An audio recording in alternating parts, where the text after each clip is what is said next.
This video is brought to you by AKSIAS. Hi friends, welcome to our AKSIAS Academy. So గ్రామ సచివాలయం prepare అయ్యేటువంటి అభ్యర్థుల యొక్క కోరిక మేరకు అభ్యర్థులకు సహాయకంగా మనం ఈ ఇండియన్ పాలిటీలో స్థానిక స్వపరిపాలన సంస్థల గురించి తెలుసుకుంటున్నాం. స్థానిక స్వపరిపాలన సంస్థలకు సంబంధించి కేంద్ర ప్రభుత్వం నియమించిన వివిధ కమిటీలు, వాటి నివేదికల గురించి మనకు ఎగ్జామ్లో అడిగేటువంటి అవకాశం ఉంటుంది. సో ఇప్పుడు 1947 ఆగస్టు 15వ తేదీన భారతదేశానికి స్వాతంత్ర్యం వచ్చిన తర్వాత మన భారతదేశం ఎదుర్కొన్నటువంటి ప్రధాన సమస్య ఆహార కొరత. సో దీనికి ప్రధాన కారణం ముఖ్యంగా బ్రిటిష్ వలస ఆర్థిక విధానాలు. సో ఈ బ్రిటిష్ వలస ఆర్థిక విధానాల వలన మన గ్రామీణ ఆర్థిక వ్యవస్థ చిన్నాభిన్నమైపోయింది. అదేవిధంగా వ్యవసాయ రంగం అనేది సంక్షోభంలోకి నెట్టబడింది. సో ఈ సమయంలో గ్రామీణ ప్రాంతాలను అభివృద్ధి చేసుకొని గ్రామీణ పునర్నిర్మాణము చేసుకుంటూ వ్యవసాయమును అభివృద్ధి చేసి మళ్ళీ ఆహార ధాన్యాల ఉత్పత్తిలో భారతదేశం స్వయం సమృద్ధి సాధించేలా చేయాలి అనేటువంటి లక్ష్యంతో మనకు అప్పుడు ప్లానింగ్ కమిషన్కు మొదటి ఉపాధ్యక్షుడిగా పనిచేసినటువంటి విటి కృష్ణమాచారి నేతృత్వంలో ఒక కమిటీ కూడా వేయడం జరుగుతుంది. సో విటి కృష్ణమాచారి నేతృత్వంలో వేసినటువంటి కమిటీ ఆహార ధాన్యాల ఉత్పత్తి అనేది గణనీయంగా పెంచాలి, ఆహార ధాన్యాల ఉత్పత్తిలో స్వయం సమృద్ధి అనేది సాధించబడాలి అని చెప్పేసి గ్రోమోర్ ఫుడ్ అనేటువంటి లక్ష్యంతో కొన్ని సిఫార్సులు చేయడం జరిగింది.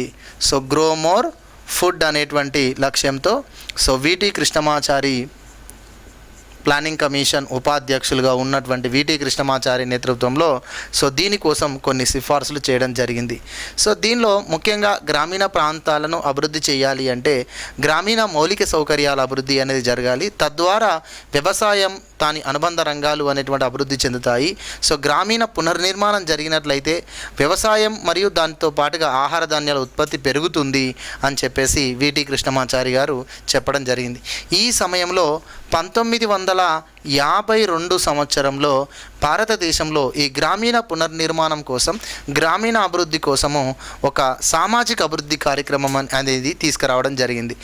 మొదటి పంచవర్ష ప్రణాళికలో భాగంగా ఫస్ట్ 5 year ప్లాన్స్లో భాగంగా మనకి గ్రామీణ ప్రాంతాల అభివృద్ధి కోసం, గ్రామీణ మౌలిక సౌకర్యాల కల్పన కోసం మరియు పేదరిక నిర్మూలన కోసం మరియు వ్యవసాయ అభివృద్ధి కోసం, ఆహార ధాన్యాల ఉత్పత్తి కోసం ఇలా అనేక లక్ష్యాలను ఎంచుకొని మనకు ఒక కార్యక్రమాన్ని తీసుకొచ్చారు. ఆ కార్యక్రమమే సామాజిక అభివృద్ధి కార్యక్రమం అంటాం, దాన్నే సమాజ అభివృద్ధి కార్యక్రమం అంటాం, దాన్నే మనము కమ్యూనిటీ డెవలప్మెంట్ ప్రోగ్రామ్ అని చెప్పేసి అంటాం.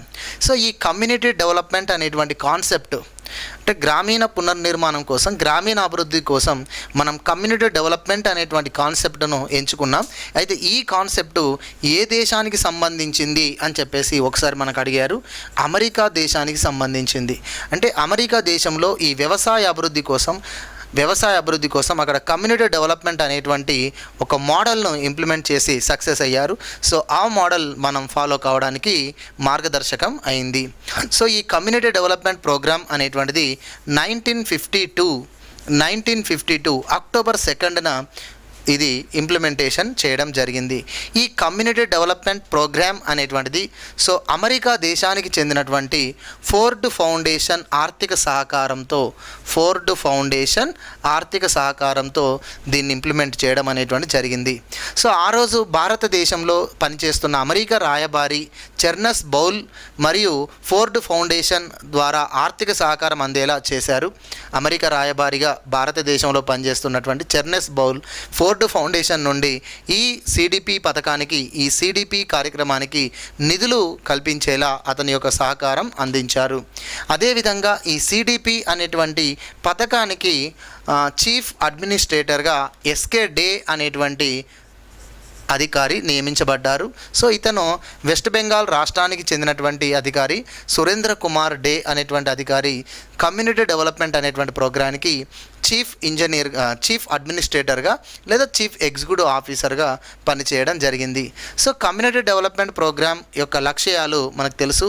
గ్రామీణ పునర్నిర్మాణము ఇందుకోసము గ్రామీణ మౌలిక సౌకర్యాల కల్పన, గ్రామీణ మౌలిక సౌకర్యాల కల్పన, వ్యవసాయము అనుబంధ రంగాలు, వ్యవసాయము దానికి సంబంధించిన అనుబంధ రంగాల అభివృద్ధి, తర్వాత గ్రామీణ ప్రజల జీవన ప్రమాణాన్ని పెంచడము, జీవన ప్రమాణ స్థాయిలను పెంచడం. సో ఇవి కమ్యూనిటీ డెవలప్మెంట్ యొక్క లక్ష్యంగా మనం చెప్పొచ్చు. సో కమ్యూనిటీ డెవలప్మెంట్ ఈ లక్ష్యాలను, కమ్యూనిటీ డెవలప్మెంట్ ప్రోగ్రామ్ యొక్క ఈ లక్ష్యాలను ఇంప్లిమెంట్ చేయడం కోసము సో భారతదేశంలో ఈ కార్యక్రమం కింద బ్లాక్ వ్యవస్థను తీసుకురావడం జరిగింది. బ్లాక్ వ్యవస్థ అనగా 100 గ్రామాలను కలిపి ఒక బ్లాక్గా ఏర్పాటు చేసి ప్రతి బ్లాక్కు ఒక బ్లాక్ డెవలప్మెంట్ ఆఫీసర్ను నియమించారు. ప్రతి బ్లాక్కు ఒక బ్లాక్ డెవలప్మెంట్ ఆఫీసర్ను నియమించడం జరిగింది. సో బ్లాక్ సిస్టమ్ అనేది ఎందుకు తీసుకోబడింది అని అంటే, ఒకసారి చూడండి, బ్రిటిష్ వారి కాలంలో బ్రిటిష్ గవర్నర్ జనరల్ అయినటువంటి రిప్పన్ భారతదేశంలో father of the local self గవర్నెన్స్గా పేరుగాంచారు. అయితే రిప్పన్ ప్రవేశపెట్టినటువంటి 3 అంచెల గ్రామ పరిపాలన వ్యవస్థలో మనకు 1934లో తాలూకా వ్యవస్థ అనేది, తాలూకా బోర్డులు అనేవి రద్దు చేయబడ్డాయి. సో అప్పటి నుంచి మనకు 2 అంచెల గ్రామ పరిపాలన వ్యవస్థనే కొనసాగుతూ వచ్చింది. అందుకే ఈ 2 అంచెల గ్రామ పరిపాలన వ్యవస్థలో జిల్లా బోర్డులు, గ్రామ పంచాయతీల మధ్య మాధ్యమిక స్థాయిగా ఒక క్లస్టర్ అనేది ఉండాలి అని చెప్పేసి దాన్నే బ్లాక్గా తీసుకోవడం జరిగింది. అంటే 100 గ్రామాలు కలిపి ఒక బ్లాక్గా ఏర్పాటు చేసి ఆ బ్లాక్ ఒక బ్లాక్ డెవలప్మెంట్ ఆఫీసర్ను అపాయింట్ చేసి తద్వారా నిధులను పంపిణీ చేసి గ్రామీణ మౌలిక సౌకర్యాల కల్పన అనేటువంటిది పెంపొందించడమే ఈ కార్యక్రమం యొక్క లక్ష్యంగా తీసుకొచ్చారు. ఆ విధంగా భారతదేశంలో ప్రారంభంలో పైలట్ ప్రాజెక్టుగా 55 బ్లాకులు ఏర్పాటు చేశారు. అనతి కాలంలోనే 5011 బ్లాకులుగా భారతదేశంలోని గ్రామాలు విస్తరించాయి. అంటే భారతదేశంలో దాదాపు 5 లక్షలకు పైగా గ్రామాలు 5011 బ్లాకులుగా వర్గీకరించబడ్డాయి. మరి కమ్యూనిటీ డెవలప్మెంట్ ప్రోగ్రాం యొక్క కాలపరిమితి ఎంత? ఈ కార్యక్రమం ఎంతకాలం లోపు దీన్ని పూర్తిగా ఇంప్లిమెంట్ చేయాలి అని లక్ష్యం అంటే 3 సంవత్సరాల లోపు దీన్ని పూర్తి చేయాలి. 3 సంవత్సరాలకు గాను ఈ కార్యక్రమం అనేటువంటిది ఇంప్లిమెంట్ చేయబడుతుంది.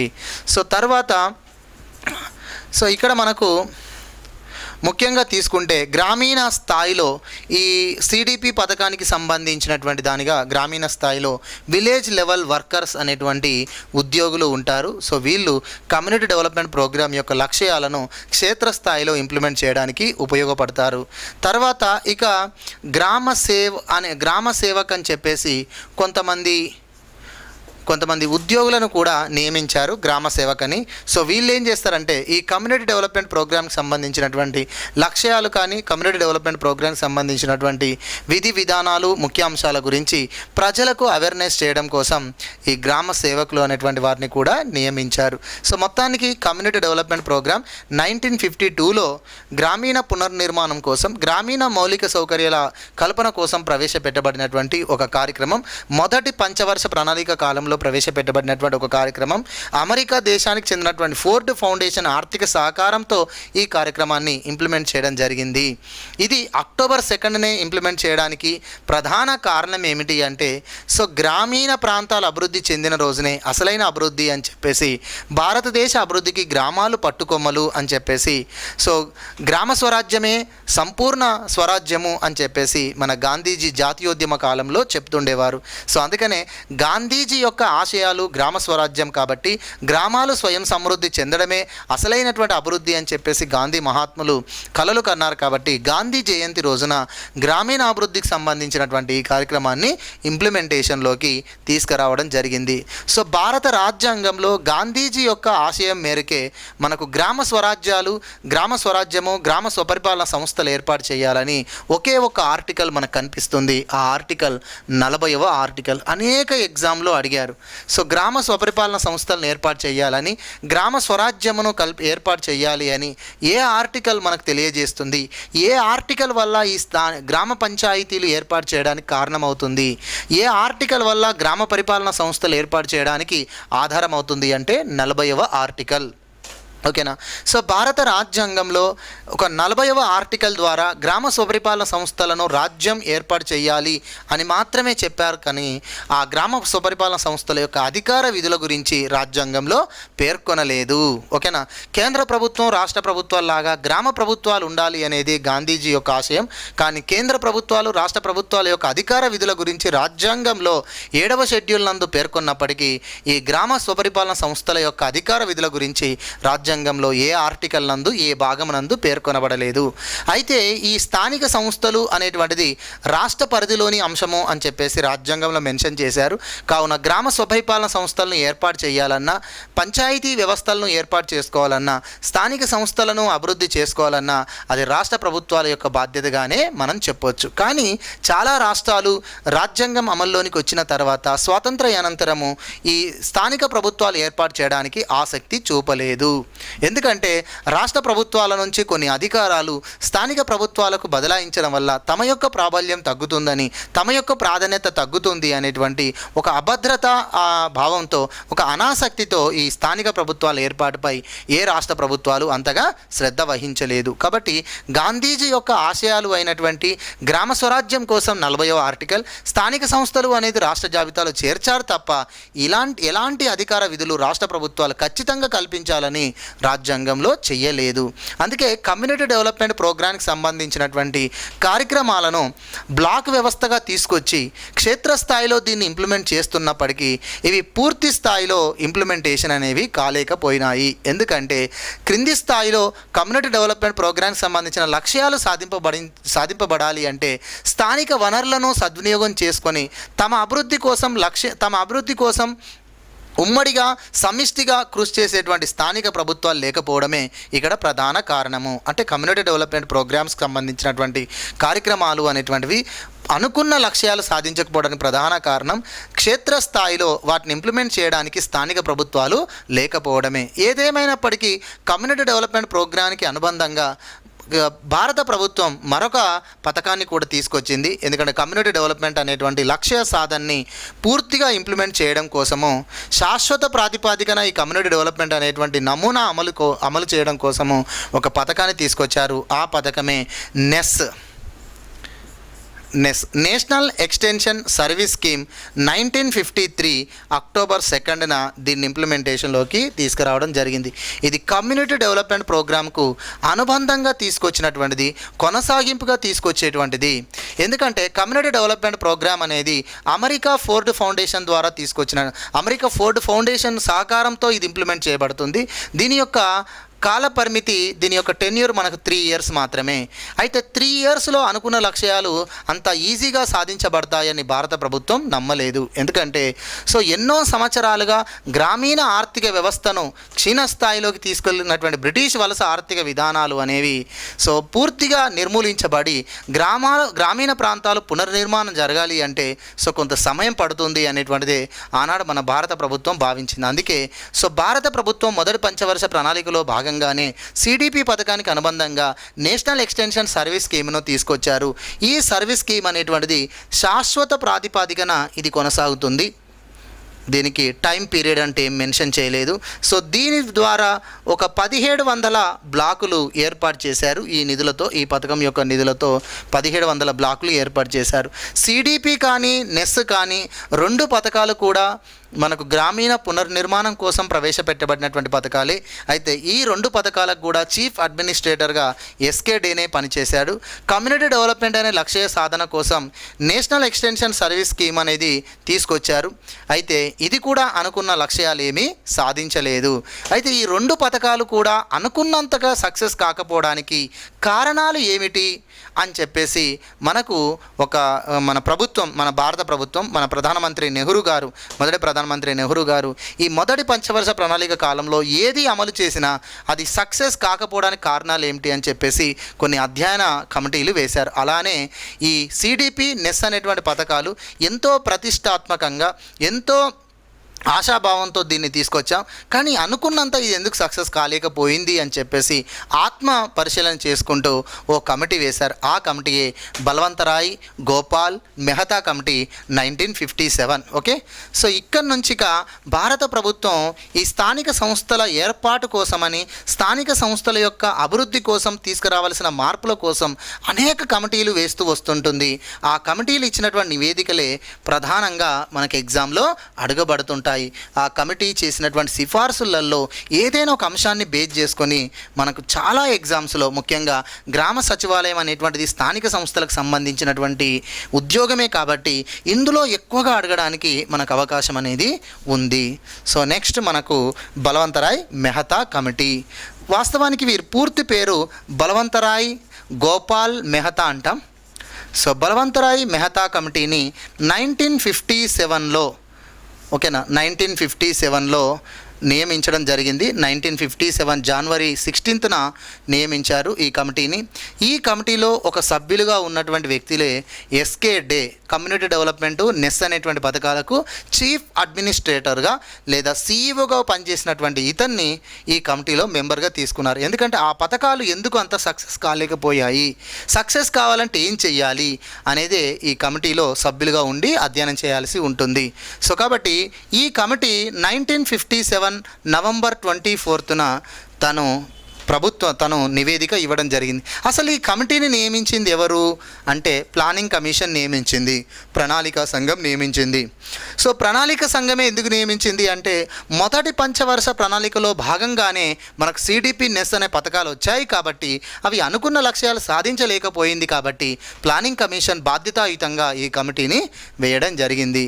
మరి ఈ కమిటీ చేసినటువంటి సిఫార్సులు ఏమిటి?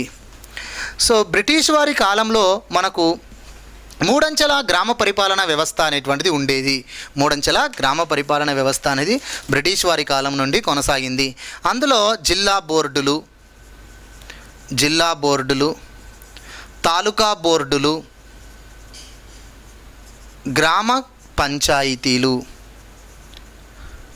ఓకేనా, ఈ విధంగా మూడంచెల గ్రామ పరిపాలన వ్యవస్థ 1882 నుంచి ఇంప్లిమెంటేషన్లోకి వచ్చింది. అయితే ఇది రిప్పన్ తీసుకున్నటువంటి తీర్మానం ద్వారా వచ్చినటువంటిది. ఇక్కడ మూడంచెల గ్రామ పరిపాలనా వ్యవస్థలో, మూడంచెల గ్రామ పరిపాలనా సంస్థలలో ఒక వద్ద మాత్రమే ప్రజాప్రతినిధుల యొక్క ప్రాతినిధ్యం కనబడుతుంది. అది గ్రామ పంచాయతీ.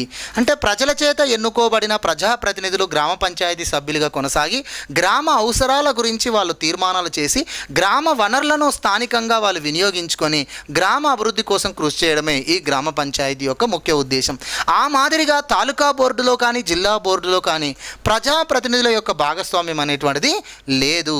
అయితే 1906-7 రాయల్ కమిషన్ అనేది ఈ జిల్లా బోర్డు తాలూకా బోర్డులలో కూడా సగం వరకు ప్రజాప్రతినిధులు ఉండాలి అని చెప్పినప్పటికీ అది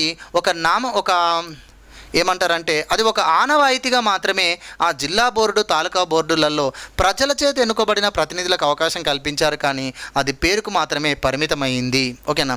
జిల్లా బోర్డు అధికారిగా డిస్ట్రిక్ట్ కలెక్టరు, తాలూకా బోర్డు అధిపతిగా తాలూకా ఆఫీసర్, సో గ్రామ పంచాయతీ అధికారిగా గ్రామ ప్రెసిడెంట్ అనేటువంటి వ్యక్తి, గ్రామ పంచాయతీ అధ్యక్షులుగా గ్రామ ప్రెసిడెంట్ అనే వ్యక్తి ఉంటారు. అంటే ఈ మూడంచెల గ్రామ పరిపాలన వ్యవస్థలో ఒక వద్ద మాత్రమే ప్రజాస్వామ్యయుతమైన ప్రభుత్వం ఉంది. ఈ పై వద్ద మనకు పై స్థాయిలలో ఉద్యోగ స్వామ్యం అనేటువంటిది ఎక్కువ కనబడుతుంది. ఈ స్థాయిలలో కూడా పంచాయతీ వ్యవస్థ ఉండాలి.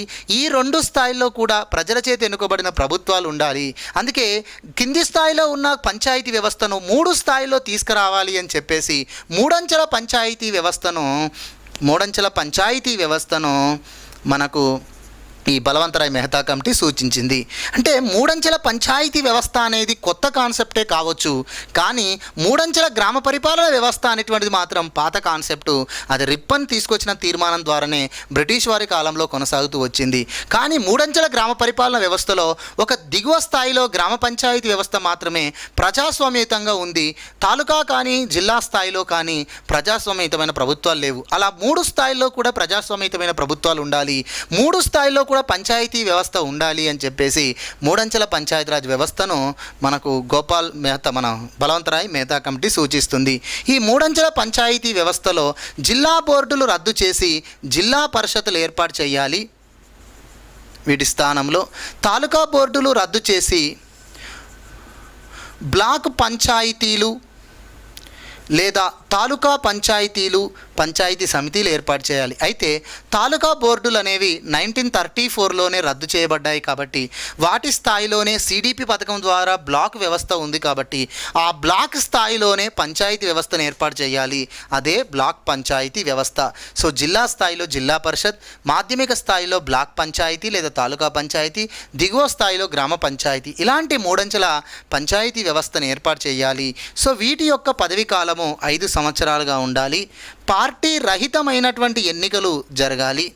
పార్టీ రహితంగా ఎన్నికలు జరగాలి అన్నారు. ఎందుకంటే కేంద్రంలో రాష్ట్రంలో ఒకే పార్టీ పరిపాలన విధానం అనేది మనకు కొనసాగుతున్న కాలంలో క్రింది స్థాయిలో కూడా పార్టీ వారిగానే ఎన్నికలు జరిగినప్పుడు మళ్ళీ రాష్ట్రంలో అధికారంలో ఉన్న పార్టీ, కేంద్రంలో అధికారంలో ఉన్న పార్టీయే స్థానిక సంస్థల్లో కూడా గ్రామ పంచాయతీ వ్యవస్థలో కూడా అదే పార్టీ అధికారంలోకి వస్తే అప్పుడు అనుకున్నంత స్వపరిపాలన సంస్థలుగా పనిచేయలేవు.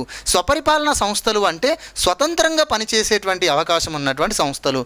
కాబట్టి స్థానిక సంస్థలు, గ్రామ పరిపాలన సంస్థలు స్వతంత్రంగా పనిచేయాలి అంటే, స్వపరిపాలన సంస్థలుగా పనిచేయాలి అంటే, సుపరిపాలన అందించాలి అంటే, ప్రజలు నేరుగా భాగస్వాములు కావాలి అంటే పార్టీ రహితమైనటువంటి ఎన్నికలే ఉత్తమం అని చెప్పేసి బలవంతరాయ్ మెహతా కమిటీ సూచించింది. తర్వాత ఇక ఈ బలవంతరాయ్ మెహతా కమిటీ చెప్పినటువంటి దానిలోనే మనకు స్థానిక సంస్థలకు అనగా గ్రామ పరిపాలన సంస్థలకు లేదా పంచాయతీ సంస్థలకు ప్రత్యేక నిధులు కేటాయించాలి. రాష్ట్ర ప్రభుత్వము మరియు కేంద్ర ప్రభుత్వం వీటి అభివృద్ధి కోసం ప్రత్యేక నిధులను కేటాయించాల్సినటువంటి అవసరం ఉంటుంది అని చెప్పారు. సో బలవంతరాయ్ మెహతా కమిటీ సూచన మేరకు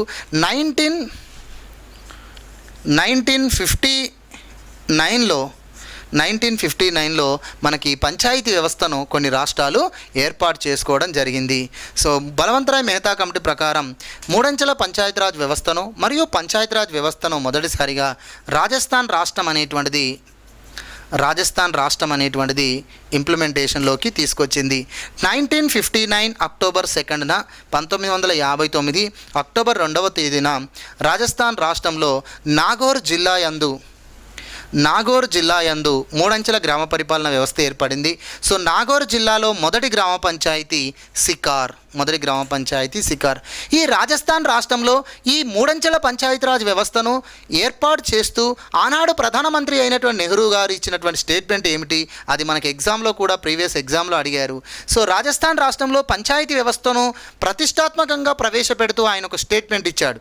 ఆ స్టేట్మెంట్ ఏమిటి అంటే, ఈ పంచాయతీ సంస్థలు అనేటువంటివి, ఈ స్థానిక సంస్థలు అనేటువంటివి, ఈ స్థానిక ప్రభుత్వాలు అనేటువంటివి భారతదేశానికి భవిష్యత్ నాయకత్వాన్ని వహించే విధంగా శిక్షణా పాఠశాలలుగా ఉపయోగపడతాయి అని చెప్పేశారన్నారు. మరొకసారి అండి, ఈ స్థానిక సంస్థలు, ఈ గ్రామ పంచాయతీలు అనేటువంటివి భారతదేశానికి భవిష్యత్ నాయకత్వానికి కావలసినటువంటి వ్యక్తులను సృష్టించడంలో ఒక శిక్షణా పాఠశాలలుగా, ఒక రాజకీయ పాఠశాలలుగా ఉపయోగపడతాయి అని అన్నారు. అంటే ఏమిటి అంటే, రేపు భారతదేశానికి ప్రధానమంత్రిగా, మంత్రులుగా పనిచేసేటువంటి ఉత్తమమైన వ్యక్తులు ఈ పంచాయతీ సంస్థల నుండే ఏర్పడతారు, పంచాయతీ సంస్థల నుండే వస్తారు అని చెప్పేసి ఆయన చెప్పారు. వాస్తవానికి అది నిజమైంది అని చెప్పొచ్చు. ఎందుకంటే ఆయన 1959లో ఆ స్టేట్మెంట్ ఇచ్చారు.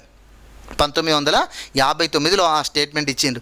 జస్ట్ ఒక 40 సంవత్సరాలు కూడా పూర్తి కాకముందుకే సో ఆయన అనుకున్నటువంటి స్టేట్మెంట్ నెరవేరింది.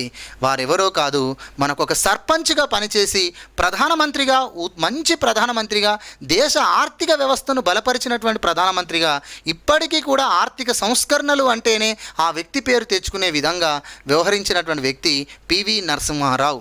సో పాములపర్తి వెంకట నరసింహారావు గారైనటువంటి వ్యక్తి భారత ప్రధానమంత్రిగా ఆయన తన 5 సంవత్సరాల పరిపాలన అనేటువంటిది ఒక చిరస్థాయి గుర్తుండిపోయే విధంగా ఆర్థిక సంస్కరణలతో, అనేక సంక్షేమ పథకాలతో అతను గుర్తింపు పొందాడు. అయితే అతను గ్రామ సర్పంచ్గా పనిచేసినటువంటి వ్యక్తి. కాబట్టి నెహ్రూ చెప్పినట్టుగా ఈ గ్రామ పంచాయతీ గ్రామ పరిపాలనా సంస్థలకు పనిచేసే వ్యక్తులే రేపు దేశానికి అసలైన నాయకులుగా మారే అవకాశం ఉంటుంది. ఈ గ్రామ పంచాయతీలు అనేవి ఒక రాజకీయ పాఠశాలలుగా ఉపయోగపడతాయి అన్నటువంటి స్టేట్మెంట్ ఇక్కడ ఫలించింది. అదేవిధంగా భారతదేశానికి రాష్ట్రపతిగా పనిచేసినటువంటి ఒక వ్యక్తి ఒకనాడు గ్రామ సర్పంచ్గా పనిచేసినటువంటి వ్యక్తియే. అతను ఎవరో కాదు, మన ఆంధ్రులు అనంతపురం జిల్లాకు చెందినటువంటి వ్యక్తి నీలం సంజీవరెడ్డి. సో నీలం సంజీవరెడ్డి గారు గ్రామ పంచాయతీ వ్యవస్థలో పనిచేసి తర్వాత రాష్ట్ర మంత్రివర్గంలో పనిచేసి తర్వాత రాష్ట్ర ముఖ్యమంత్రిగా పనిచేసి తర్వాత కేంద్రంలో వివిధ పదవులు చేపట్టి చివరికి భారత రాజ్యాంగ అత్యున్నతమైన పదవి రాష్ట్రపతి పదవిని అలంకరించినటువంటి రాష్ట్రపతి పదవిని అధిష్ఠించినటువంటి మొదటి ఆంధ్రుడు మరియు మొదటి ఆంధ్రుడు తొలి ఆంధ్రుడుగా పేరుగాంచినటువంటి వ్యక్తియే నీలం సంజీవరెడ్డి. కాబట్టి ఇలాంటి గ్రామ పంచాయతీ వ్యవస్థలు అనేటువంటివి ప్రారంభంలో ఎంతో గొప్ప ఆశయాలతో వీటిని ఏర్పాటు చేశారు. మొదటి రాష్ట్రం రాజస్థాన్ రాష్ట్రము, ఇక రెండవ రాష్ట్రము మన ఆంధ్రప్రదేశ్ రాష్ట్రమే. 1959 అక్టోబర్ 11వ తేదీనే 1959 అక్టోబర్ 11వ తేదీనే ఆంధ్రప్రదేశ్ రాష్ట్రం మహబూబ్నగర్ జిల్లాలో షాద్నగర్ వద్ద ఈ పంచాయతీ సమితిని మొదటిసారిగా ఏర్పాటు చేశారు. అయితే నవంబర్ 1వ తేదీన మన రాష్ట్ర అవతరణ దినోత్సవం రోజున ప్రధానమంత్రి నెహ్రూ మన రాష్ట్రానికి రావడంతో ఆనాడు మన రాష్ట్ర ముఖ్యమంత్రి అయిన నీలం సంజీవరెడ్డి వారి చేతుల మీదుగా అధికారికంగా పంచాయతీ సంస్థలను ఏర్పాటు చేస్తున్నట్టుగా 1959 నవంబర్ 1వ తేదీన శంషాబాద్ వద్ద ఈ పంచాయతీ వ్యవస్థలకు శ్రీకారం చుట్టడం అనేది జరిగింది. వాస్తవానికైతే 1959 అక్టోబర్ 11వ తేదీనే మహబూబ్నగర్ జిల్లాలోని ప్రస్తుతం ఉన్నటువంటి షాద్నగర్ ప్రాంతంలోనే మొదటి పంచాయతీ వ్యవస్థ అనేటువంటిది ఏర్పడింది. అయితే ప్రధానమంత్రి మన రాష్ట్రానికి వచ్చినటువంటి సందర్భంగా ఆయన చేతుల మీదుగా దీన్ని ప్రారంభించడం గొప్ప విషయంగా భావించి శంషాబాద్ ప్రస్తుతం మనకు రంగారెడ్డి జిల్లా తెలంగాణ ప్రాంతంలో ఉంది. రంగారెడ్డి జిల్లాలోని శంషాబాద్ అనేటువంటి ప్రాంతం వద్ద ఈ పంచాయతీ సంస్థలను అధికారికంగా ప్రారంభించడం అనేది జరిగింది. అయితే ఇప్పుడు ఈరోజు శంషాబాద్ కానీ షాద్నగర్ కానీ ఇవన్నీ తెలంగాణ ప్రాంతానికి చెందినటువంటివి. మన ఆంధ్ర రాష్ట్రంలో మన ఆంధ్రప్రదేశ్ రాష్ట్రంలో పంచాయతీ వ్యవస్థ ఏ జిల్లాలో మొదటిసారిగా తీసుకొచ్చారు అంటే శ్రీకాకుళం జిల్లాలో తీసుకురావడం జరిగింది. అదొకటి గుర్తుంచుకోండి. అది మనకు ఎగ్జామ్ పాయింట్ ఆఫ్ వ్యూలో మన ఆంధ్ర ప్రాంతం గురించి అడిగినప్పుడు మనకి క్వశ్చన్ అడిగేటువంటి అవకాశం ఉంటుంది. కాబట్టి ఓకేనా. ఆంధ్రప్రదేశ్ రాష్ట్రంలో ప్రస్తుతం మన నవ్యాంధ్రప్రదేశ్ రాష్ట్రంలో పంచాయతీ వ్యవస్థ అనేది మొదటిసారిగా ఏ జిల్లాలో ఏర్పాటు చేశారు అంటే శ్రీకాకుళం జిల్లాలోనే ఏర్పాటు చేయడం అనేది జరిగింది. ఓకే. సో ఇది Balwant Rai Mehta committee. So next ఈ మాదిరిగా మనకు అనేక కమిటీలు అనేటువంటివి ఇందులో ఉన్నాయి.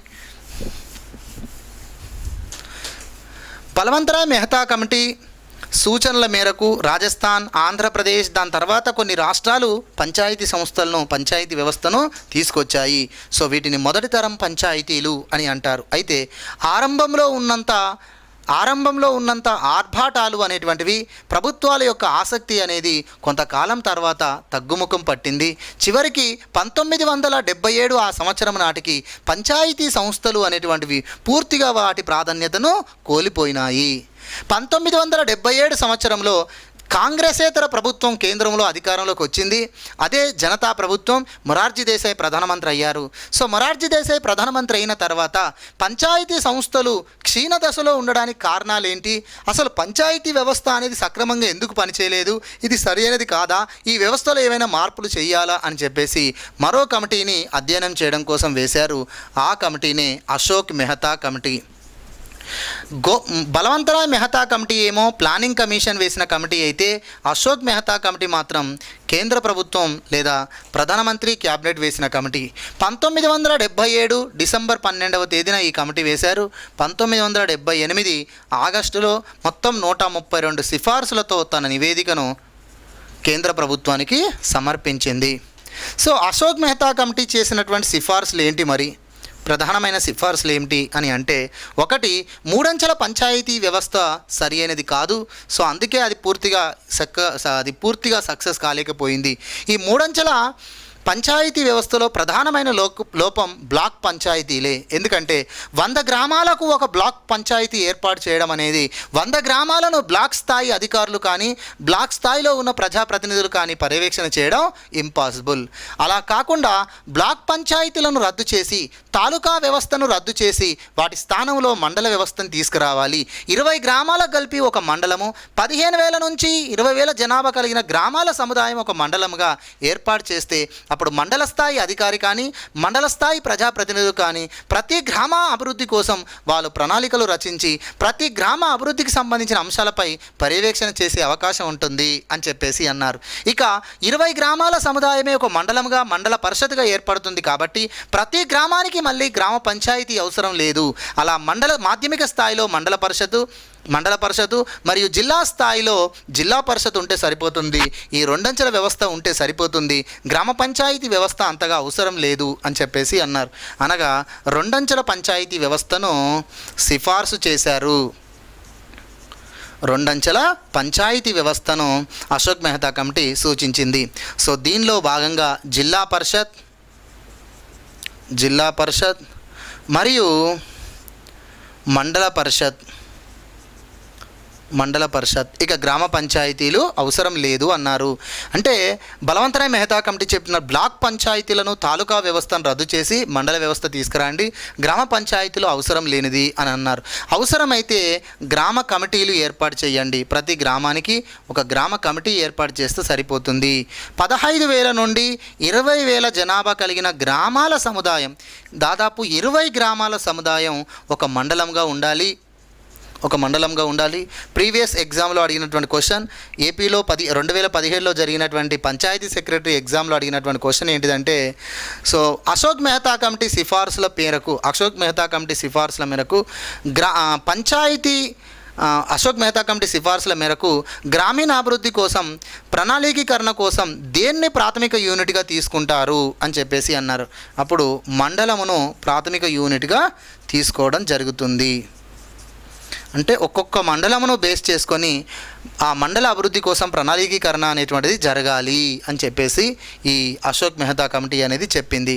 అదే బలవంతరాయ్ మెహతా కమిటీ గ్రామీణ అభివృద్ధి కోసం దేన్ని ప్రాథమిక యూనిట్గా తీసుకోవాలి అని చెప్పింది అంటే సమితి మీన్స్ బ్లాక్. సో ఒక బ్లాక్ను మనం ప్రాథమిక యూనిట్గా తీసుకోవాలి అన్నది బలవంతరాయ్ మెహతా కమిటీ. గ్రామీణ అభివృద్ధి కోసం ప్రణాళికీకరణ చేయడం కోసం మండలాన్ని ప్రాథమిక యూనిట్గా తీసుకోవాలన్నది అశోక్ మెహతా కమిటీ చెప్పినటువంటి ప్రధానమైనటువంటి సిఫార్సు. ఇక బలవంతరాయ్ మెహతా కమిటీ పంచాయతీ సంస్థల యొక్క పదవీ కాలం 5 సంవత్సరాలు ఉండాలి. అంటే పంచాయతీల ఎన్నికైన పాలకవర్గం 5 years వరకు ఉండాలి. అంటే అశోక్ మెహతా కమిటీ 4 సంవత్సరాలు మాత్రమే ఉండాలి అని చెప్పింది. అంటే ఈ పంచాయతీ సంస్థల పదవీ కాలం 4 సంవత్సరాలే. బలవంతరాయ్ మెహతా కమిటీ పార్టీ రహితమైన ఎన్నికలే పంచాయతీ సంస్థల్లో జరగాలి అన్నారు. కానీ అశోక్ మెహతా కమిటీ పార్టీ ప్రాతిపదికగా ఈ పంచాయతీ సంస్థల ఎన్నికలు జరగాలి అని చెప్పేసి పార్టీ ప్రాతిపదికగానే ఎన్నికలు జరగాలి అని చెప్పేసి పేర్కొన్నారు. ఇక తర్వాత జిల్లా పరిషత్ అధ్యక్షుణ్ణి పరోక్షంగా ఎన్నుకోవాలి. మండల పరిషత్ అధ్యక్షుణ్ణి ప్రత్యక్షంగా కానీ పరోక్షంగా కానీ ఎన్నుకుంటే సరిపోతుంది అని చెప్పారు. సో ఇది అశోక్ మెహతా కమిటీ చేసిన 132 సిఫార్సులలో ప్రధానమైన సిఫార్సు 2 అంచెల పంచాయతీ వ్యవస్థను సూచించడం మరియు గ్రామ స్థాయిలో పంచాయతీలను రద్దు చేసి గ్రామ కమిటీలు ఏర్పాటు చేయడం, 15,000 నుంచి 20,000 జనాభా కలిగిన 20 గ్రామాల సముదాయమును ఒక మండలంగా తీసుకోవడం, గ్రామీణాభివృద్ధి కోసం ప్రణాళికీకరణ చేయడం కోసం మండలమును ఒక ప్రాథమిక యూనిట్గా పరిగణలోకి తీసుకోవడం, పంచాయతీ సంస్థల యొక్క పదవీకాలం 4 సంవత్సరాలు ఉండాలి మరియు పంచాయతీ ఎన్నికలు అనేటువంటివి పార్టీ ప్రాతిపదికగానే జరగాలి. జిల్లా పరిషత్ అధ్యక్షుడిని పరోక్షంగా ఎన్నుకోవాలి. మండల పరిషత్ అధ్యక్షుని ఎన్నిక ప్రత్యక్షంగా కానీ పరోక్షంగా కానీ ఉండవచ్చు అని చెప్పేసి అన్నారు. మరి ఈ అశోక్ మెహతా కమిటీ చేసినటువంటి సిఫార్సులు పూర్తి స్థాయిలో అమల్లోనికి రాలేదు. దీనికి ప్రధాన కారణం ఏంటి అంటే 1878 ఆగస్టులో అశోక్ మెహతా కమిటీ తన సిఫార్సులను జనతా ప్రభుత్వానికి ఇచ్చినప్పటికీ జనతా ప్రభుత్వం 1979లోనే అధికారం కోల్పోవడం జరిగింది. సో దాన్ని పూర్తి స్థాయిలో అమల్లోనికి తీసుకురాలేకపోయింది. ఇంకో ముఖ్యమైనటువంటి చెప్పినటువంటి విషయం ఏమిటి అంటే అశోక్ మెహతా కమిటీ పంచాయతీరాజ్ మంత్రిత్వ శాఖను ఏర్పాటు చేయాలని కూడా చెప్పింది. పంచాయతీరాజ్ మంత్రిత్వ శాఖను ఏర్పాటు చేయాలి, మరియు ఈ పంచాయతీ సంస్థలను రాజ్యాంగంలో చేర్చాలి, అందుకు రాజ్యాంగ హోదా కల్పించాలి, రాజ్యాంగ సవరణ చేయాలి అని కూడా చెప్పింది. అర్థమవుతుందా? మనకు 1992లో 73, 74 అమెండ్మెంట్ చేసి పంచాయతీ సంస్థలు, పట్టణ పరిపాలనా సంస్థలు అనేవి రాజ్యాంగంలో చేర్చారు కదా. అలాంటిది అశోక్ మెహతా కమిటీ ఎప్పుడో చెప్పింది. 1970స్లోనే అశోక్ మెహతా కమిటీ రాజ్యాంగ సవరణ చేయండి, పంచాయతీ సంస్థలను రాజ్యాంగబద్ధంగా మార్చండి, రాజ్యాంగపరమైన అధికారాలను కల్పించండి అని చెప్పేసి అశోక్ మెహతా కమిటీ చెప్పింది. కానీ అశోక్ మెహతా కమిటీ విధించినటువంటి జనతా ప్రభుత్వం అధికారం కోల్పోవడంతో తర్వాత వచ్చినటువంటి ఇందిరాగాంధీ ప్రభుత్వం, కాంగ్రెస్ ప్రభుత్వం ఈ మెహతా కమిటీ సిఫార్సులను, అశోక్ మెహతా కమిటీ సిఫార్సులను అమలు చేయడానికి ఆసక్తి చూపలేదు. అయితే ఏదేమైనప్పటికీ 1980వ సంవత్సరంలో ఢిల్లీలో రాష్ట్ర ముఖ్యమంత్రుల సమావేశం జరిగింది. ఈ సమావేశంలో కొన్ని రాష్ట్రాలు ఈ అశోక్ మెహతా కమిటీ సిఫార్సులను అమలు చేయడానికి ముందుకొచ్చాయి. అందులో వెస్ట్ బెంగాల్ రాష్ట్రం ఒకటి, కర్ణాటక రాష్ట్రం ఒకటి, ఆంధ్రప్రదేశ్ రాష్ట్రం ఒకటి. అశోక్ మెహతా కమిటీ ప్రకారం ఏర్పడినటువంటి పంచాయతీలను రెండవ తరం పంచాయతీలు అంటారు. బలవంతరాయ్ మెహతా కమిటీ ప్రకారం ఏర్పడినటువంటి పంచాయతీలను మొదటి తరం పంచాయతీలు అంటారు. అయితే అశోక్ మెహతా కమిటీ చెప్పిన రెండంచెల పంచాయతీ వ్యవస్థను ఈ వెస్ట్ బెంగాల్ కానీ, కర్ణాటక కానీ, ఆంధ్రప్రదేశ్ రాష్ట్రాలు కానీ అమలు చేయలేదు. రెండంచెల వ్యవస్థ అమలు చేయలేదు. వాళ్ళు గతంలో ఉన్నటువంటి మూడంచెల పంచాయతీ వ్యవస్థనే కొనసాగించారు. అశోక్ మెహతా కమిటీ చెప్పిన సిఫార్సులలో కొన్నిటిని మాత్రమే ఈ రాష్ట్రాలు పరిగణలోకి తీసుకున్నాయి. ఎగ్జాంపుల్ మండల వ్యవస్థ. అశోక్ మెహతా కమిటీ చేసినటువంటి 132 సిఫార్సులలో ప్రధానంగా ఆంధ్రప్రదేశ్, కర్ణాటక లాంటి రాష్ట్రాలకు నచ్చినటువంటిది మండల వ్యవస్థ అనేటువంటిది నచ్చింది. అందుకే ఆనాడు కర్ణాటక రాష్ట్ర ప్రభుత్వం 1985 సంవత్సరంలో ఈ మండల పరిషత్ వ్యవస్థను వాళ్ళ రాష్ట్రంలో తీసుకొచ్చి భారతదేశంలోనే మండల వ్యవస్థను ప్రవేశపెట్టిన తొలి రాష్ట్రంగా కర్ణాటక రాష్ట్రం పేరుగాంచింది. ఆంధ్రప్రదేశ్ రాష్ట్రం మరుసటి సంవత్సరం అంటే 1986లో 1986 సంవత్సరంలో మన రాష్ట్ర ముఖ్యమంత్రి అయినటువంటి నందమూరి తారక రామారావు గారు మండల వ్యవస్థను తీసుకొచ్చారు. భారతదేశంలో మండల వ్యవస్థ, మండల పరిషత్ వ్యవస్థ తీసుకొచ్చిన రెండవ రాష్ట్రంగా మన ఆంధ్రప్రదేశ్ అనేటువంటిది పేరుగాంచడం జరిగింది. ప్రజల వద్దకు పాలన అనేటువంటి లక్ష్యంతో ఈ మండల వ్యవస్థను ఏర్పాటు చేస్తున్నట్టుగా ఆనాడు మన రాష్ట్ర ముఖ్యమంత్రి ఎన్టీఆర్ గారు పేర్కొన్నారు. సో ఏదేమైనప్పటికీ అశోక్ మెహతా కమిటీ, బలవంతరాయ్ మెహతా కమిటీలు అనేటువంటివి పంచాయతీ సంస్థల అభివృద్ధి కోసం చేసినటువంటి ప్రముఖ సిఫార్సులు. ఈ సిఫార్సుల ఆధారంగానే ఇప్పటికీ మన రాజ్యాంగంలో కొన్ని అధికారాలు, కొంత వ్యవస్థ అనేటువంటిది, పంచాయతీ వ్యవస్థ అనేది కొనసాగుతుంది. అయితే అశోక్ మెహతా కమిటీ బ్లాక్ వ్యవస్థను రద్దు చేసి మండల వ్యవస్థ తీసుకురావాలి అనేటువంటిది ఇక్కడ ప్రధానమైనటువంటి సిఫార్సు. అయితే బ్లాక్ వ్యవస్థ అనేది ఎప్పటి నుంచో కొనసాగుతుంది. దాదాపు 1952లో సిడిపి పథకం ప్రకారం బ్లాక్ వ్యవస్థ అనేది ఏర్పాటు చేశారు. కాబట్టి ఇక్కడ ఒక 20-25 సంవత్సరాలు ఈ బ్లాక్ వ్యవస్థను మనం కొనసాగించుకుంటూ వచ్చాము. మరి ఇప్పుడు బ్లాక్ వ్యవస్థను రద్దు చేసి మండల వ్యవస్థ తీసుకురావాలి అని చెప్పేసి అశోక్ మెహతా కమిటీ చెప్తుంది. బ్లాక్ వ్యవస్థ రద్దు చేయాలా, బ్లాక్ స్థాయిలో ప్రణాళికీకరణ జరగడం కరెక్ట్ కాదా అని చెప్పేసి బ్లాక్ వ్యవస్థపై అధ్యయనం చేయడం కోసం మరొక కమిటీని మన జనతా ప్రభుత్వం నియమించింది. ఆ కమిటీయే దంతువాలా committee.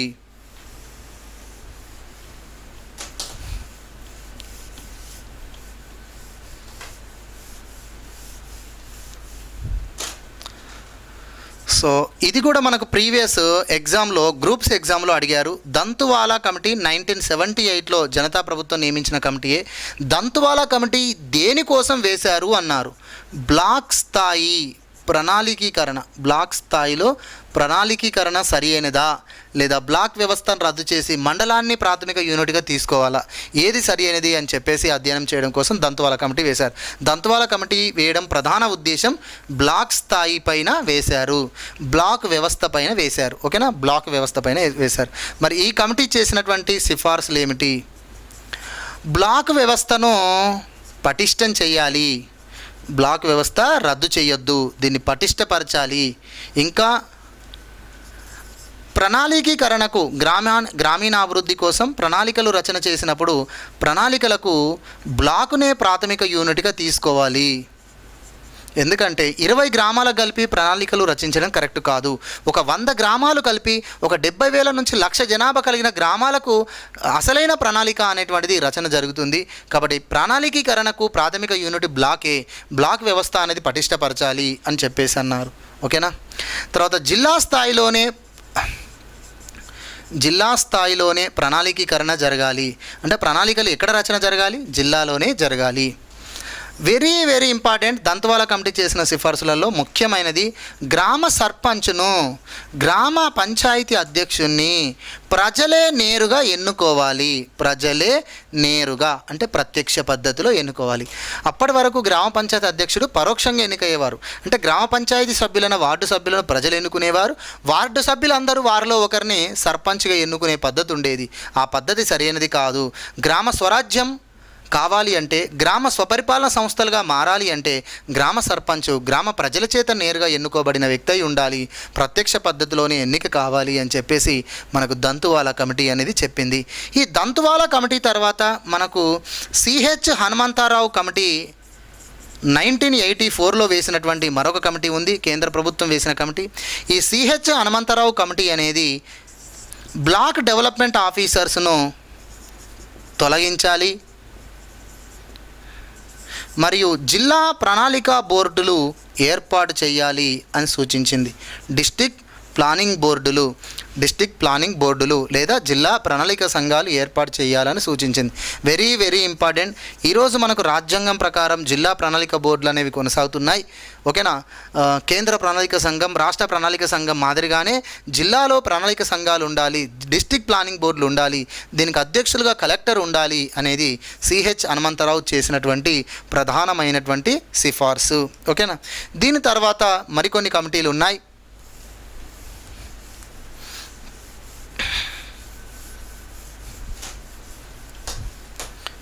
So next one, planning commission వేసిన రెండవ కమిటీ.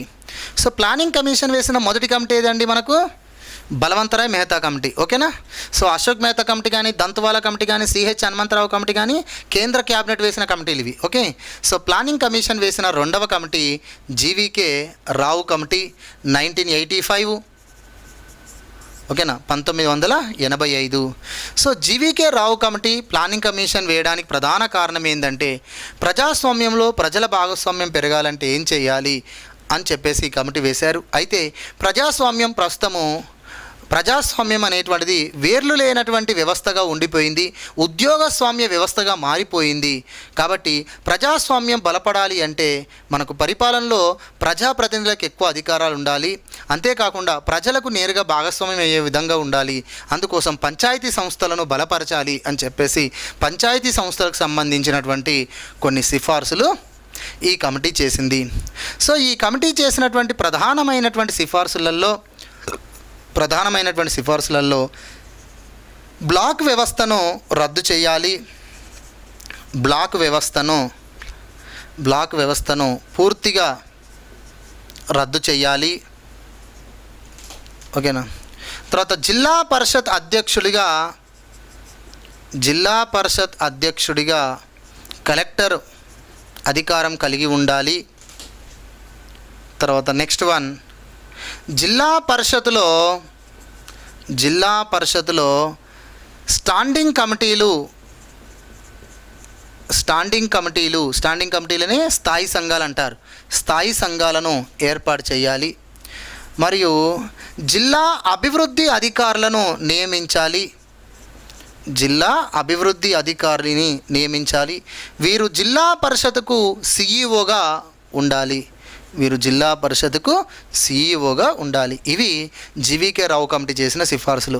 బ్లాక్ వ్యవస్థను పూర్తిగా రద్దు చేయండి, జిల్లా పరిషత్ అధ్యక్షుడిగా కలెక్టర్కు పూర్తి బాధ్యతలు ఇవ్వండి, జిల్లా పరిషత్లో స్టాండింగ్ కమిటీలు ఏర్పాటు చేయండి, జిల్లా అభివృద్ధి అధికారిని నియమించి వీరు జిల్లా పరిషత్కు ముఖ్య కార్యనిర్వహణ అధికారిగా కొనసాగేలా ఉండాలి అని చెప్పేసి అన్నారు.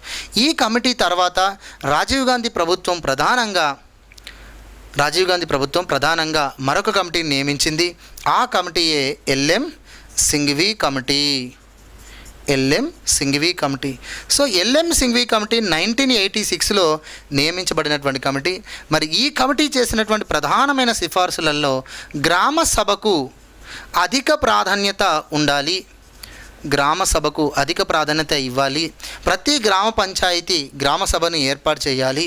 గ్రామ సభలో గ్రామ సభలో చేసినటువంటి వాటికి, గ్రామ సభలో చేసిన తీర్మానాలకు ఎక్కువ ప్రాధాన్యత ఉండాలి అని చెప్పేసి అన్నారు. తర్వాత పంచాయతీ సంస్థలకు సకాలంలో ఎన్నికలు జరగాలి. తర్వాత న్యాయ పంచాయతీలు ఏర్పాటు చేయాలి. అదేవిధంగా పంచాయతీ ఎన్నికల వివాదాలు విచారించడం కోసం ప్రత్యేక జ్యుడిషియరీ ట్రిబ్యునల్ ఏర్పాటు చేయాలి అన్నారు. అంటే పంచాయతీ ఎన్నికల వివాదాలు ఏదైనా తలెత్తినప్పుడు హైకోర్టులో కానీ, అది నేరుగా తర్వాత సుప్రీంకోర్టులో కానీ వెళ్తే సంవత్సరాల తరబడి ఆ కేసు పెండింగ్లో ఉండడం వల్ల ఆ ఎన్నికలు అనేవి అక్కడితో ఆగిపోతున్నాయి. ఆ వ్యవస్థ అనేది ముందుకు వెళ్ళలేకపోతుంది. కాబట్టి పంచాయతీ ఎన్నికలలో సర్పంచ్ ఎన్నిక కానీ, ఏదైనా ప్రతినిధి ఎన్నిక గురించి వివాదం అయినప్పుడు దానికోసం విచారణ చేయడం కోసం ప్రత్యేక ట్రిబ్యునల్ ఉండాలి. ఒక జ్యుడిషియరీ ట్రిబ్యునల్ పంచాయతీరాజ్ వ్యవస్థ కోసం ఏర్పాటు చేయాలి అని చెప్పి ఎల్ఎం సింఘ్వి కమిటీ చెప్పింది. ఇక ముఖ్యమైనటువంటిది స్థానిక సంస్థలకు రాజ్యాంగ ప్రతిపత్తి కల్పించాలి. అంటే పంచాయతీ సంస్థలను మరియు మున్సిపల్ సంస్థలను రాజ్యాంగ ప్రకారం అధికారాలు కల్పించే విధంగా రాజ్యాంగ సవరణ చేయాలి, రాజ్యాంగ హోదా కల్పించాలి అని ఎల్ఎం సింఘ్వి కమిటీ చెప్పింది. అయితే ఎల్ఎం సింఘ్వి కమిటీ చేసినటువంటి సిఫార్సులు అన్నీ కూడా రాజీవ్ గాంధీ ప్రభుత్వం యాక్సెప్ట్ చేసినప్పటికీ స్థానిక సంస్థలకు రాజ్యాంగ ప్రతిపత్తి కల్పించాలి అనేది పెద్ద పని కాబట్టి, సో రాజ్యాంగ ప్రతిపత్తి కల్పించడం అవసరం లేనిదా అని చెప్పేసి మంత్రివర్గ ఉపసంఘం వేశారు.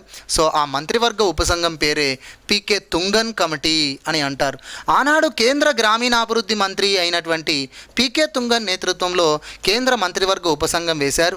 అయితే ఈ కేంద్ర మంత్రివర్గ ఉపసంఘం వేసిన 1988 సంవత్సరంలోనే మనకు సర్కారియా కమిషన్ రిపోర్టు కేంద్ర ప్రభుత్వానికి అందడం, సర్కారియా కమిషన్ కూడా స్థానిక సంస్థలకు రాజ్యాంగ ప్రతిపత్తి కల్పించాలి, దేశవ్యాప్తంగా ఒకే విధమైన పంచాయతీ చట్టం ఉండాలి, స్థానిక సంస్థలను లేదా పంచాయతీ సంస్థలను రాష్ట్ర ప్రభుత్వాలు ఒకవేళ రద్దు చేస్తే తిరిగి 6 నెలల్లోపు మళ్ళీ ఎన్నికలు జరపాలి. ఇలాంటి కొన్ని సిఫార్సులు సర్కారియా కమిషన్ కూడా చేసింది. అందుకే పీకే తుంగన్ కమిటీ, కేంద్ర మంత్రివర్గ సంఘమైన పీకే తుంగన్ కమిటీ స్థానిక సంస్థలకు రాజ్యాంగ ప్రతిపత్తి కల్పించాలి అనే దానికే మొగ్గు చూపడం జరిగింది. ఓకే, సో ఇవి మనకు కేంద్ర ప్రభుత్వం స్థానిక సంస్థల కోసం వేసినటువంటి వివిధ కమిటీలు. So Balwant Rai Mehta committee 1957, Ashok Mehta committee 1977-78, తర్వాత దంతువాలా కమిటీ 1978, తర్వాత సిహెచ్ హనుమంతరావు కమిటీ 1984, జీవీకే రావు కమిటీ 1985, తర్వాత ఎల్ఎం సింఘ్వి కమిటీ 1986, తర్వాత పీకే తుంగన్ కమిటీ 1988. ఓకే, సో ఈ కమిటీలన్నింటిలో ప్లానింగ్ కమిషన్ నియమించిన కమిటీలు 2 బలవంతరాయ్ మెహతా కమిటీ మరియు అశోక్ మెహతా కమిటీ. మరియు పంచాయతీ వ్యవస్థ నిర్మాణానికి ప్రధానమైన సిఫార్సులు చేసిన కమిటీలు 2, ఒకటి బలవంతరాయ్ మెహతా కమిటీ, రెండవది అశోక్ మెహతా కమిటీ. బలవంతరాయ్ మెహతా కమిటీ పంచాయతీ వ్యవస్థ అనేటువంటిది 3 అంచెల వ్యవస్థగా ఉండాలని, అశోక్ మెహతా కమిటీ అనేది పంచాయతీ వ్యవస్థ అంతా కూడా 2 అంచెల వ్యవస్థగా ఉండాలని, బలవంతరాయ్ మెహతా కమిటీ పంచాయతీల యొక్క పాలకవర్గం పదవీకాలం 5 సంవత్సరాలు ఉండాలని, అశోక్ మెహతా కమిటీ పంచాయతీ సంస్థల యొక్క పాలకవర్గం 4 సంవత్సరాలు ఉండాలని, బలవంతరాయ్ మెహతా కమిటీ పంచాయతీల యొక్క ఎన్నికలు పార్టీ రహితంగా ఉండాలని, అశోక్ మెహతా కమిటీ పంచాయతీ ఎన్నికలు పార్టీ ప్రాతిపదికగా ఉండాలని, ఇలా ప్రధానమైనటువంటి సిఫార్సులు ఈ 2 కమిటీలు మనకు చేసినటువంటివి. ఓకే, ఇది స్థానిక సంస్థల కోసం వివిధ కమిటీలు, వాటి నివేదికలు అనేటువంటి అంశం మనకు గ్రామ సచివాలయంలో అడిగేటువంటి ముఖ్యమైనటువంటి టాపిక్. సో ఇది మనకు ఇచ్చినటువంటి పూర్తి వివరణ. Thank you.